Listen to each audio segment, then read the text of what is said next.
Are you in the process of finding and applying for jobs? If you are, you may be ready to mail out your resume. Before you send out your resume or resumes, you will want to take a close look at the cover letter of your resume. For starters, are you even using a cover letter? If you are currently not using a cover letter, you will want to refrain from mailing out your resume, at least right away. Many businesses expect to receive cover letters attached to all resumes. In fact, many now require them, especially with mailed-in applications or resumes.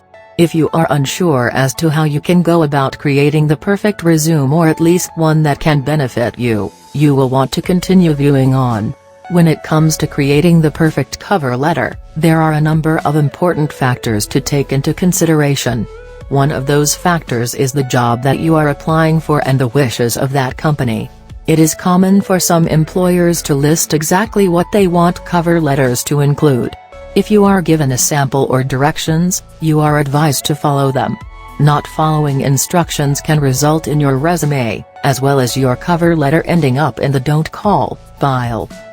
As previously stated, a company may have their own preferences as to what they would like cover letters to include. This is because no two companies are truly the same. That is why it is advised that you do not use the same cover letter for each resume that you send out. Instead, you will want to create and distribute different cover letters for each employer that you have.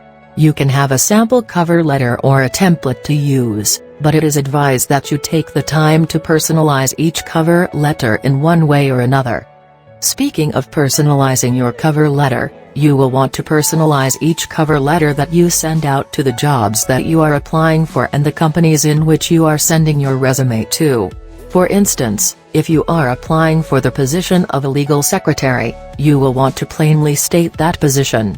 This will automatically set you apart from a good percentage of your competition. Customizing each of your cover letters to the particular job that you are applying for is a great way to get yourself noticed, as you took a few extra steps not necessarily required.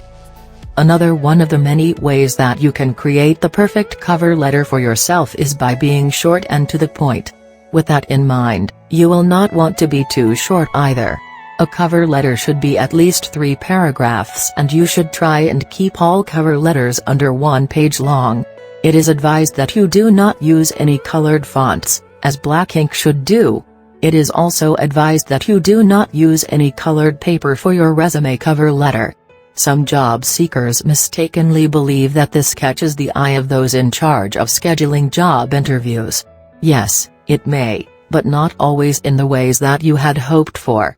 As for what you should include in your cover letter, it is advised that you list a few of your skills and qualifications. It is also important to keep this portion of your cover letter short and to the point. Your resume will go into further detail, but it is still advised that you quickly outline the qualifications and skills that you have.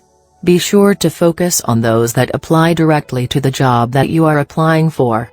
For example, if you are applying for the position of a legal secretary, you will want to summarize your computer software knowledge, typing skills, transcription skills, and so forth. The preceding points discussed are all points that you will want to take into consideration when making a cover letter for yourself.